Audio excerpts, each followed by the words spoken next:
perpetrators that got hold of her. Because they still live in this area, so let's get this right. You know, we're talking about 70 men. 1 or 2 went to court. One of them everything got thrown out from cocaine. The other guy, the Sikh guy, he was in prison. But all the rest of these men are still living. They're still living and living and working in these places. I've told from I've met many families that say exactly the same thing. They're all saying exactly what you're saying, and they say all these men still live around here. They're walking around like they're the kings of this area because they're untouchable. They've been called the untouchables. I've heard that because they're not being dealt with. And people like your daughter to walk to school, to walk to the shop, to walk to the cinema, to walk to the friend's house. There's a big chance she's going to see one of these guys. Well, what happened was, for instance, Balraj Singh. She absconded to London. Amy did, and after 2 years, I got her back. I got a house. And the house was gutted. So you managed to convince her to come back? I convinced her to come back. Okay. The house was gutted. It was basically... The deal, what was done was, I did the work, all the maintenance work of the house to get the house to a livable standard, and there'd be no rent, first month's rent, and she'd have to pay no deposit. So, sounds a good deal. I thought, okay, that's a good deal. They supply the material, I do the work. So I did it. I had it all ready for the 23rd of December. 23rd of December 2017. I had it ready for. And she bumped into a perpetrator.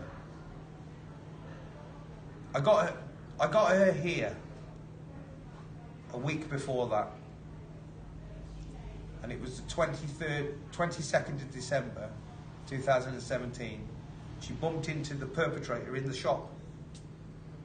As she was going in, he's coming out.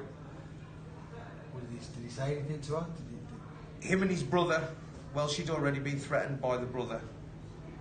If his brother went to prison, she'd be next. If you talk and he goes to prison, we're coming for you. Yeah. They used to say that to her. Yeah. To Amy. Yeah.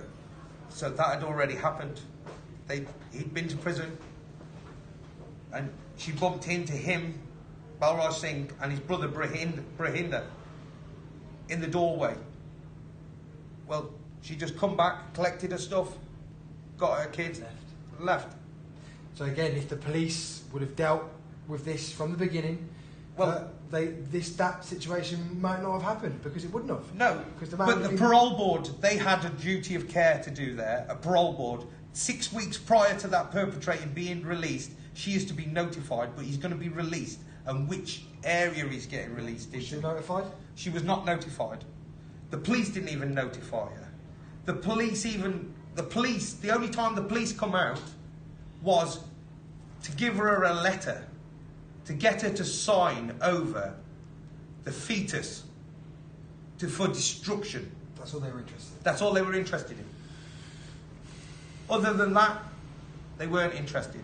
And still to this day, in January, 17th of January 2019, I get a letter from a Detective John Marsden, the Major Crimes Investigation Unit. And he's telling me, by the letter what he's wrote, he owns Amy's case. He owns it. He owns nothing. Has he paid for it? Has he bought it? If he owns it, he's bought it. You don't own nothing. It's not owned by you. The case is owned by Amy, and it is owned by ourselves. He owns nothing. And when you can turn around and say you can't retry somebody for double jeopardy was demolished in 2012. So, are we talking about the guy that was done with the cocaine and the penetration of your daughter? Yeah. But double jeopardy would mean the same offence, but it's not the same offence. It's not the same offence. So but regardless, double jeopardy doesn't stand for rape. No. You can retry on rape. You can retry on penetration of a minor. You can retry for murder. But he told you not. He told me I can't. And he sends me an annex. This is this year. And this is this year. This is Detective John